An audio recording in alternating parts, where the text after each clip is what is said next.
Hello there. My name is Floris Groenewald and I'm trying something new. This podcast you're listening to, called TheFlow Chats. This is meant to go along with my entertainment blog, theflow.co.za, but can stand apart too. On the podcast, I'll have a chat with some interesting people. Musicians, writers, comedians, and whoever else I end up thinking of. This is the first episode, and my guest today is Guy DeCom of the band Adventure Man. He's the frontman and main songwriter behind the band, and also plays keyboards for Short Straw.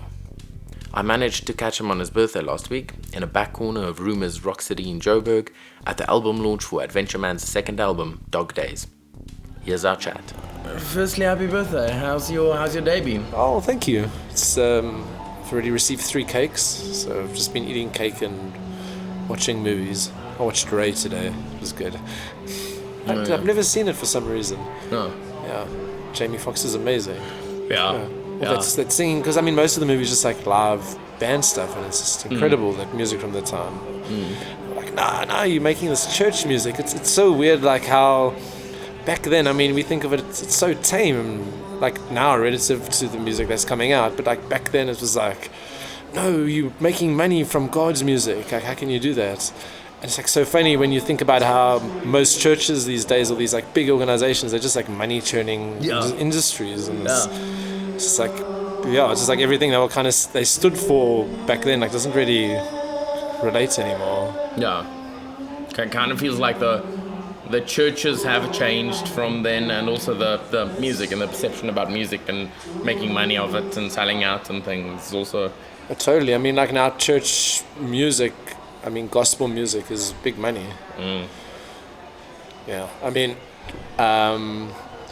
Back then, even when like rock music came out and Chuck Berry was making stuff, it was perceived to be insane. That scene in Back to the Future was like a perfect example of just coming out of nowhere, and just people had no idea what to expect, and playing those things. Even the idea of electric guitar was pretty new, but to go and just put that distortion on, and it blew people's minds. Yeah. But now it's difficult to kind of come up with something new that people really haven't heard. Yeah. You've just got to like be so specific to a genre, and people can really go, oh, now I can hear what he's doing. Yeah. Especially if you want to, I think, fit into some commercial shelf. You need to either be this or that. Exactly. If you want to get people to book you or sell you or whatever. Cool. Unless you got that one like runaway hit or that radio hit, if you need to sell yourself to someone who's going to book you, you need a hook. Yeah. Or like something that they're going to remember you by. Yeah. Like a band like Satanic Dacha Orgy, like I'm friends with all the guys on Facebook, and I constantly see, oh, no one wants to book us because of the name. It's like they do get a lot of shows because of their name and their appearance and what they put out in the industry. Their songs have become better and better, and now like their new album, the EP's coming out, I'm sure it's going to be fantastic. The songs are great. But they use that gimmick to sell themselves for a long time. Yeah. And you need a hook. Yeah, and I guess in that kind of case, and the same with something like Polisikar back in the day for like Afrikaans music, is you go for this big controversial thing that helps you in some ways, but also kind of blocks you and yeah, absolutely. Ways. I remember even before I was in bands and stuff, I remember reading, it turned out I thought it was Francois, but it was actually Hunter who wrote like "fuck God" on a wallet, and like it's all I heard was "fuck off Politica" afterwards. Now, like I see these guys are doing this campaign to raise like R500,000 for their album, and they raised 150,000 rand in 2 days. People just want them to make music, and that's amazing. Yeah. No, I think they're in a pretty amazing position right now in terms of... Oh, no, totally. I was chatting to someone about Amanda Palmer, who she came here and did a series of performances. I think it was part of her some fund that she started and then they raised money through that crowdsourcing. And apparently how she makes money is she's like part of some sort of program where you just donate money to an artist, so you can specify Amanda Palmer. So this guy I was talking to, for instance, he says every month he'll send Amanda Palmer $10. And it's just like, we just want you to carry on making music. Yeah. Yeah. We need to get in on something like that. Yeah, I mean, I know the one thing that kind of works like that is called Patreon.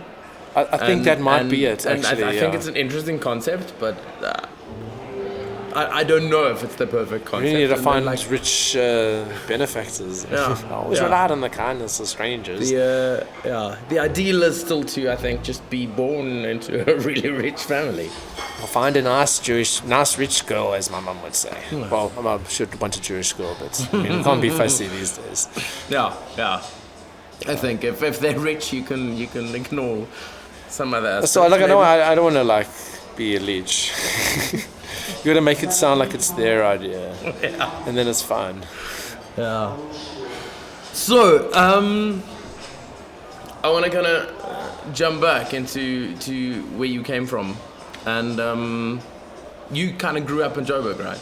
Yeah. Well, we moved around, kind of in the northern suburbs. We were in close to town for my younger years, but then we moved to Linksfield in like Edenvale when I was about 11 or 12. So I've been in that house most of my life, and now we've expanded, and like I have the whole bottom section of the house, and I'm building my studio there, and we practice there.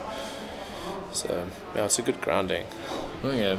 And the one thing I think, especially with Adventure Man, that kind of, I think sort of the main one sentence summary of your public image as an individual and also as Adventure Man is I often get this idea of a kid who never really grew up. Yeah, I mean, I kind of relate to that totally. Things like I still love sweets and cartoons, and it frustrates me that all my friends, I mean, when I was younger, all my friends used to like sweets and they used to like cartoons, and now like they don't give a fuck anymore. It's just like, well, I mean, there's more for me. Yeah. But yeah, I mean, even like back in the day, I used to watch like Magic Roundabout with my friends, and now they wouldn't even dare like turning that on Cartoon Network. But I think that's cool. I don't want to even imagine a future where I don't like those things anymore. Because I don't know, I've like me, I suppose. If I hated myself, it'd be another story. Then you look at changing. But then also like I mean, with Adventure Man, and especially with like the new album and the cover art and stuff, it feels like you're totally embracing it. Oh, absolutely, yeah. I mean, there's nothing. I'm not pretending that I don't like those sorts of things. I'm working on a series of children's books. I know I've gotten comments all the time that my lyrics and my vocals are quite pronounced and clear, and kids like that sort of thing. I mean, I don't write overcomplicated words, and I like to work in metaphors and like simple ideas. But and it seems like kids can kind of relate to that as well, and that's cool because I mean that's the message I'm kind of putting out. I'm taking what could be perceived as quite intense emotional things and like squashing it and sifting it, seeing things through the perspective of like Richard Parker's like a tiger. I mean, Life of Pi is one of the most intense emotional books I've ever read. But to kind of just like funnel it through a totally different perspective and like get the story across, that's kind of what I like to do. I mean, at the end of the day, there's no real new original material to come up with. It's just a matter of how we filter things we see. I mean, Tarantino's a great example of like that. His movies, I don't know too much about his new ones, but definitely like Pulp Fiction and Reservoir Dogs and Kill Bill. It filters through so many great aspects, and he does it so well and so cleverly, and it feels like his own style. But I think that is like kind of the genius of his work. Is it is referencing things, and it is kind of remixing things, but in the same way as a DJ who remixes things, it is a new original thing as well. Yeah, absolutely, and it just becomes, because he does it so well, and he's got, I really don't like that new movie, but I mean, he was quite consistent up until a certain point, and you know, you can buy in, and if you want to really take advantage of Tarantino, you go and you go into IMDb and all these like movie trivia places, and you find the references. You go and you watch those movies, and you know exactly where he came from and what he was thinking, and that's a great thing. I mean, because where else do you get exposed to like those sorts of old movies? Yeah. I mean, that's what he was known for, reigniting those kind of old styles and old actors. John Travolta had no career until between Grease and Pulp Fiction. It was kind of there, but he was like a hack and a has-been, and made him cool again. And I mean... And then he did Battlefield Earth, so I don't know. But I think to a certain extent also Tarantino might also have kind of revitalized Kurt Russell a bit. Kurt Russell, in which movie was in Death Proof. Of course, yes. And I mean, since then, he's more of a thing again. Yeah. Death Proof was, of those two movies, Planet Terror, I absolutely loved. But Death Proof, because they made extended versions, and it felt like that should have stayed like an hour. But yeah, I mean, that was a great example of like that 70s cheese and the melting reels, and it was so good. I would have loved to have seen it in the Grindhouse, but apparently it was such a flop. People watched the first movie and then left, and then didn't know there was... especially in South Africa, because we get it 6 months down the line, if they go like, it was a flop in America, so we're not even gonna like bother pushing it. Yeah, we're gonna not market it at all and show it for 1 week in the smallest cinema of the biggest complexes. I remember one of my favorite movie experiences was like Josie and the Pussycats. For some reason, I don't know why I love that movie. Well, when I was a kid, I didn't understand why I liked it. It turned out later that the guys who wrote the songs in Josie and the Pussycats are in Fountains of Wayne, who are one of my favorite bands. It's like, that's why I like these songs. But it's just like, that was on circuit for 1 week. And when I went to go see it, I was the only person, me and my friends were the only people in the cinema. I even may have been by myself. I don't know who would have seen that with me. But yeah, it's just so sad how these movies, they just like disappear if they're not pummeled money. And I mean, I think kind of back to what we were saying earlier, that kind of also happens with music. Is that like you get these big bands that get like pushed, and smaller bands that are like making amazing stuff, but they don't really fit into a niche, or they're not marketed right, or they're not coming along at the right time, and absolutely. And they kind of get lost. I mean, every time I download like an indie rock playlist, and I discover these bands, and even now with Short Straw, we busy looking for opening bands for our launch, for our shows in Europe, and we've been sent all these options, and we go check these guys out, and they sound like proper professional bands, and they've only got 600 plays on YouTube, and it's like, what do you do? How are these guys doing? I mean, they can't do it. What are we supposed to do? It's just like, you gotta. It's so crazy. The most kind of movement we got, or the biggest thing that happened on the internet that got us YouTube plays, was a mention on Reddit. Wow. It was just the craziest thing. Like someone just like, this South African band, blah blah blah, and they posted Bikini Weather. And it was just a whole bunch of people. This is crap. This is great. Blah blah. But like it starts a dialogue, and it landed up on the front page of Reddit, and then all of a sudden the video had like 70,000 more plays. And then from there, those early videos have kind of grown steadily. But now we're releasing like one video a month, and I mean, we had to basically force people into saying we're going to get money to donate to charity to actually get views for a video. I mean, it was all for a good cause and everything, but it's just like you have to guilt people into actually watching a music video. It's insane. It's also it's the kind of thing where you go, I'm making something, and even if you don't like it, at least like watch it once. And it's so hard to just convince people. But I also think like part of the reason for that is that there's so much out there. It's absolutely. like every week there's 10 bands releasing a new video or a new song or something. I know, it's totally crazy. And it's hard to keep up with. And just now, especially Facebook has gotten clever, and they want you to post the video on Facebook. And then it just disappears into the ether, and then you'll never, in like 2 weeks, 3 weeks, it doesn't actually appear on the band's page under videos, I've checked.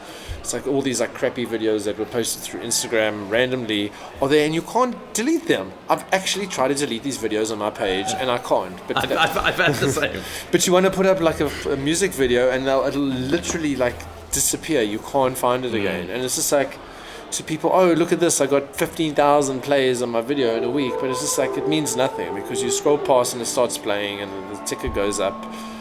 It's just like, I'd rather have 10% of the views on YouTube, but they're real, and that video is always going to be there. And I mean, it could always pick up some blog could post about it, or someone could post on Reddit. I mean, that's always the dream.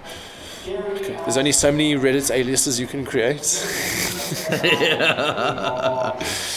Those people are hectic. I've thought about that though, because I've come across enough posts where someone's obviously created a Reddit account only for this post because it's some embarrassing.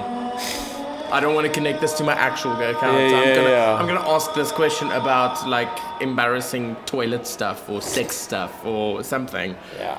And it's obviously an account created just for that question. Because you go and they got like, because everyone's got ratings and you do upvotes and downvotes. It's the Reddit community is insane. If you like don't know the lingo, they'll know straight away. Yeah. Like you can't just post your own band stuff. It's not cool. It's like, just work that way. Someone has to find you. Oh God. Yeah, it is. It's a very tough thing, and just like, I mean, we got very lucky with Short Straw, but I mean, it doesn't mean it helps Adventure Man's cause. I can just say, hey, yeah, this is my new single, produced from the guys who did Short. I mean, there's only a limit to how much I can use Short Straw.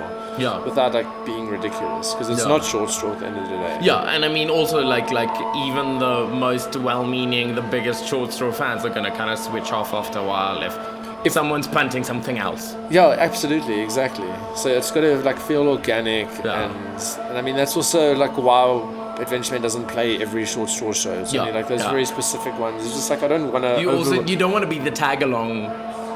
Yeah, exactly. Like a very conscious decision I made was like to be my own thing, and obviously, like this launch weekend, I guilted the guys into, in a way, but it's like it's worked out, and we needed to play shows to raise money for a tour, and yeah, it all worked. We were trying to like put these other shows together, and it wasn't working, and then they had these two. I'm like, okay, well we kind of have to do them, and they're like, oh, okay, we'll play them, fine. So you're essentially now for this kind of Adventure Man album launch tour doing 4 shows, I think. Yeah, so we're doing tonight is Rumours and tomorrow's Arcade, and then next weekend we're doing Cape Town and Stellenbosch. We played in Cape Town last year, but never in Stellenbosch. So well, that should be special. Yeah, it's a tough thing because I mean like we've never played in Stellenbosch, and like what Adventure Man doesn't really mean anything to anyone if they've never heard it. Yeah. And it's just like the years of that constant referencing, and people like see it and they see the name, and then one day they'll come across the music video and they start to piece things together. I mean, that's what happens to me when I first discover a new band. I don't instantly love them. Yeah. If I hear a song I like it, and then I'll maybe hear it again and go, oh, actually I like it. When I hear it the third time, I go, wow, this is great. I'll go and make the effort, and then I'll go see what the other songs are like. Yeah. And I'll see like maybe if it's a local band, are they playing here, are they in Cape Town? If it's an international band, like, and then if you really want to make the effort, it's really easy to find everything about a band. I mean, now with Apple Music, it's so beautifully categorized and neat, and it's awesome. So you're an Apple Music user then? Yeah, absolutely. And do they have a sort of a play random things or show me new bands kind of option that works well? Well, there's kind of 2 tabs on the page. So there's For You and then there's New. So I think like For You, they kind of have been monitoring the music you like, and it's also picked up music in your iTunes. And like those music have got tags, and then they kind of like generate playlists. Like I'll get like Essential Rogue Wave. I don't know if you know them. They're like a really cool band from Silicon Valley. Okay. They got like 4 or 5 albums. It's like also tiny record label on Sub Pop. But I mean, it's like a selection of all their songs in a playlist. I mean, that's pretty cool. Yeah. And then in New, I'll just get all the latest stuff, and then New Indie. They kind of point you in the right direction. Yeah, because I mean, like I use Deezer when I stream music, and I'm not satisfied with their recommendations. Well, it feels like probably half of it is just whatever's like the newest, biggest thing, and I'm not interested in the newest, biggest thing. I'm interested in something that's similar to what I already listen to. Because when you play a song in Apple Music, at the bottom it's like similar art or by the same artist, and then it's always like recommended, and 3 random people, one of which I'm always is like completely new to me, and I just on the whim, I think I took band called General Fiasco, which I mean I remember definitely hearing the name, like they'd play it on Conan O'Brien or something, and then like I checked the band and I'm like, oh, these guys are pretty cool. Yeah. And then like I didn't carry on listening to the album, but like now in my mind, I'm like, if I see a General Fiasco song, I'll go and check it out. Yeah. And like I know that's a potential for something I like, because there's so much. You got to kind of make these categories in your head and like just go like, what's actually worth the time. And it's also a thing of like, I mean, if you discover someone new in that way, then you make a sort of a connection. You have something to connect it to, or some thought about it. Yeah, absolutely. You're like, oh, I really like, because I mean now there's a band that I absolutely love called Cayucas. They're from Los Angeles, and I mean I got their new album on vinyl, but like when I first heard their very first song, which is like on some odd playlist, and I really liked it, and then like I heard another song I liked, I'm like, oh, that's the same band. And then it's just like now when I listen to it, it like reminds me of, like I remember back to when I used to DJ with that one song. Or music is amazing, and like it takes you back to a moment. It's like the only thing that can really do that for me besides music is like particular smells. If you smell like a certain perfume or certain cooking, it's like, oh, it's like it takes you instantly. Like music, you've got to kind of like think about it and process, but like smells just like, it's just instant. You can't like turn it off. You can block your nose, but it's just like it's in your brain. Yeah. It's gonna take too long to block your nose. Yeah. It's like it's done. It's done. You're already thinking of that childhood memory. Yeah, it's too late. You can't go back. But like music, you can block your ears and like not hear the rest of the song. Yeah. But that's cool. I mean, like that, you go on stage and it's just like in 3 minutes, you can make or break someone's like everything. It's crazy. Yeah, it's a magic thing, music.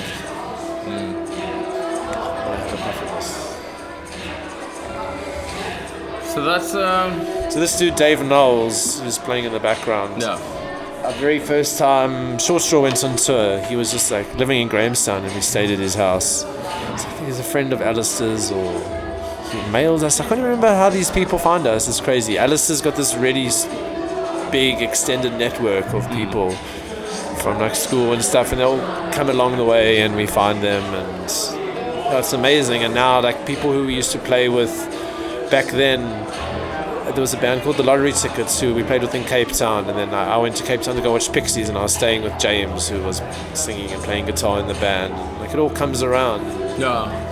Not everyone in that band's like still playing in bands, but they're all still friends, and it's difficult to get into Cape Town scene, so it's like good to have a network there. Yeah, and I can like I mean I'm sure to a much smaller extent than you, that just kind of happens where you build these connections and yeah, absolutely. I mean, there's like whenever we go to Grahamstown, we used to play at a bar called Champs Action Bar. I don't know if you've ever done any Grahamstown shows, but the guy who runs the place is Dirty Mike, and he's like renowned. Everyone knows Mike, and now apparently we want to call him and like we want to play a show. Let's play Champs. He's like, no, I'm not doing Champs. I'm now working somewhere else. Slipstream. I can't remember the name of his venue. But it's like now everyone just goes to Mike. Wherever Mike is, it's like that's where that kind of party follows, and you build a reputation, and you kind of like that's the kind of vibe you want, and it's a precedent he sets, and like that's what people go for. Yeah. I mean, I guess the sort of default image people have of that kind of thing is the opposite way around, where as a band you've got a reputation, and even when the band splits up you've still got sort of some value to that. But yeah, absolutely. And I mean but the thing is, it's like the band, I mean, you say if the band splits up, it's like that reputation still kind of stays, and then I mean, like now technically I've been building up a reputation by myself as a solo act. No one else in the band has really done that sort of thing. Like Al and Tom did a song with a Kiffness. But like I mean, that was still as Short Straw. Yeah, well technically it wasn't featuring Al and Tom, it was like featuring Short Straw. But I know Al did a song for Hello Beautiful. I'm sure it was featuring Alistair Thomas. That was the one. I think so. But yeah, besides that though, nothing really. It's just kind of me who's doing the backup plan. So speaking of that, I'm not sure of my facts here, but I kind of got the impression the other day from like a press release or something that Adventure Man or King Dinosaur was before you joined Short Straw. Is that right? Yeah, so I was in this band called The Bang throughout high school. It was called 3 Speed and The Bang. Now they changed the name to Cold War Candy Drop, and now they Color Faction. Yeah, so I was playing in that band, and then I started this band called Scott Scott. And we played a lot of shows, and Alistair was a big fan of Scott Scott. And then The Bang kind of broke up, and then Cold War Candy Drop was playing at Wolves, and Josh said, do you want to play a show? Scott Scott hadn't really been playing at this point. And I'm like, oh, okay, fuck it, let's just do it. And I went, and I'm like, I can't play the show if I don't have an original song. So I went and I wrote Volcano Levels. Yeah.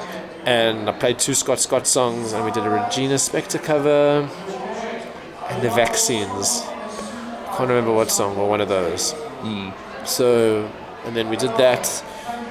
And then my second gig, the bassist wasn't able to come, so I just did a solo ukulele thing. And then Alistair was at that show. And I remember after that, he like chatted to me, he's like, because he originally asked me, do I want to play bass? He hadn't got Russell at this point, and I'm like, no, I mean, I could have probably have learned bass. It would have been a nightmare. But like if I put my head to things, I can get them done. But luckily, because Jason, who I filled in for, he played guitar and keyboard. Obviously, he couldn't play both at the same time. But between me and Tom, we had to kind of replace everything he did. And then Russell came in. So yeah, I still kind of had King Dinosaur, and I was playing these like really weird shows. I had a loop station, and I was riding with Earvid at the time. And then, I never really played as a band. Those shows were so messy. I've like some of them just such bad memories, because when you play with a loop station and something goes wrong, it just loops. It's just absolute torture. I remember playing at Wolves, and you set up all these fairy lights, and it was like shorting. It was, every time it touched the plug, it was going. I remember I set up, I sound checked, and then for some reason I went to a short practice, and then I came back, I unplugged everything, replugged it all back, and it was all wrong. Wow. But so I was still kind of playing, and then we did Short Straw, and then we started writing Good Morning Sunshine, and then I was busy writing the album. And then once I had the album, the main reason I actually changed the name from King Dinosaur was KingDinosaur.bandcamp wasn't available. Yeah. It's just so dumb. And then there was another act called King Dinosaur, and he was on some techno thing, and he didn't really seem that big, but he had a song on a playlist on YouTube, and it had like 200,000 hits. And I'm like, I can't use this. Yeah. I mean, if there's someone else with the same name and you're going to be the bigger one of the two, then it's fine. But if you're always going to be the second one, you're screwed. So I mean, I changed my name.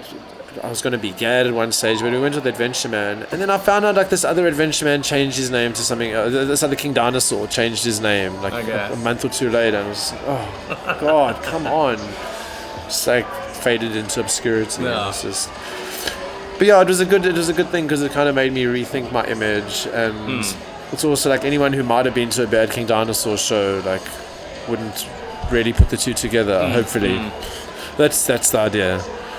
And then as soon as the album came out and I released it, then I just had people come up to me and say, like, we want to play in the band. I'm just like, well, I don't really want to have a band. And I don't know how it really happened. Like, it was this guy, Chip Robertson, who played like a St. Paddy's Day event. He's just like, I want the full band to play. I'm like, I don't have a band. Yeah. And it kind of just happened. And we found, I asked Neil. He was our original bassist. He used to play in All Star Funk 4 in Cape Town. I used to love that band.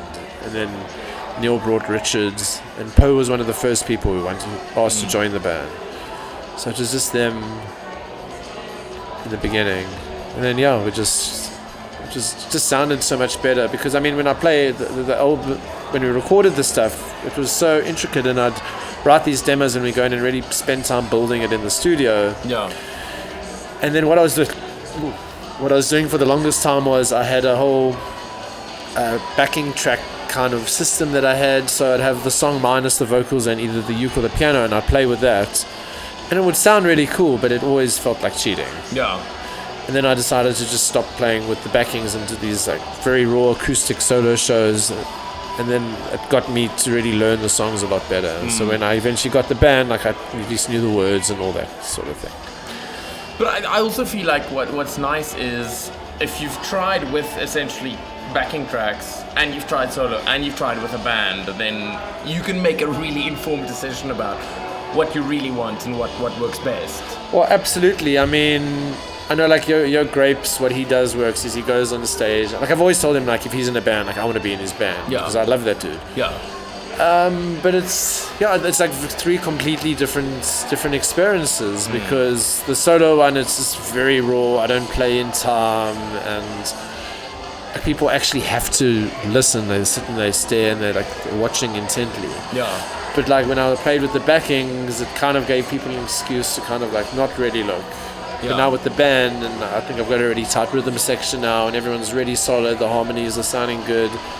Like it's much more impactful than playing with those backings that could be mixed into the mix. Who knows how? So yeah, it's really great playing with the band now. Yeah. And so now tonight you're doing album launch. How many people are in your band? For tonight at least? For tonight there's 4 or 5, there's 6 people on stage. So we got the main 4, it's me, Bex, Poe on drums and Cole on bass. Then Irvid's filling in guitar, and then my brother's coming to sing a couple of tracks. So yeah, 6 people on stage. It's quite crazy. We were going to have even a few extra and like horns but with short straw practices and our schedule, it's really tough to practice as much as I'd like to. So kind of we ran out of time, but yeah, I think we found a good kind of middle ground. Everyone's doing things on stage and it works, and we try to get the vibe going. On the new album, how many musicians are there? So the brunt of it was me, Jacques, and Adrian. So Jacques played all the bass and some guitar bits, and Adrian played all the guitar. Those are the guys from High Seas? From High Seas, yeah. And Jacques, they're in a band called Lunatic Wolf as well. Adrian played in Dance Your Own Fire. So basically we did most of the stuff, and all the drums were kind of electronic. And then once we were done, we brought Poe in, and he came and played drums on all the tracks. And then Cole played bass on Dog Days on the opening track, and Bex features on 2 tracks, and I think on 3 or 4 other tracks she just came and added her a little flair, and it works out great. So and then John Shaban came on, and then Grassy Spark. I had them for a week between Millie Pop and Splashy last year, and I said let's just do a song, and we wrote and recorded in one day. Wow. And then my brother came in to do a couple of songs. But yeah, that's about it. And while we're talking about the album, it's kind of packaged or titled as songs about dogs, essentially. Yeah, I mean, well, look, 4 songs are like outright about dogs. There's Bruno, Shaniqua, Basenji, and Dog Days. And then Phantom Babies came from a story about one of my dogs who had a phantom pregnancy. I kind of just went with that, but it's lost the dog element. Yeah. But I couldn't do all songs about dogs. That would just be a bit crazy. Yeah. So we had a song about an evil shopping mall, and the Sublime song is all titles of Sublime songs. That's the lyrics of the song. Yeah, then I got a bit personal as well, which I haven't before, which is I needed to, as a songwriter, it was important. Yeah.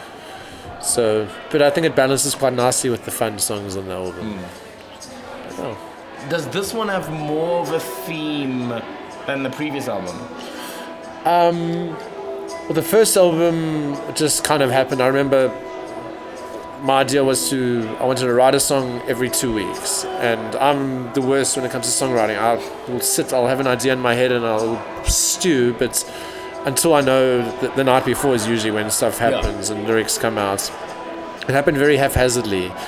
But this new album, I'd actually gotten sent the album cover a year ago, so I kind of knew that I wanted it to be about dogs and it wanted to be in that direction. So it did, from the beginning, it was kind of more shaped than the first album. Okay. And then also, so this new one's coming out today. It's the 24th of March. I guess that's the official launch day. And it's on iTunes and all of those things. iTunes, Google Play, well, Apple Play Music. It's even on Spotify.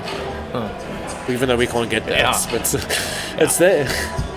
And on CD? We made a limited edition vinyl, so we're pressing 20 copies. We found a local place to do it. They do it one at a time, which is pretty cool. Okay. And hopefully, the first CD was pressed in Japan on CD, so I think we'll get the new one done there. We're not going to press local ones. Yeah. So it's just the vinyl for now, which I'm pretty stoked about.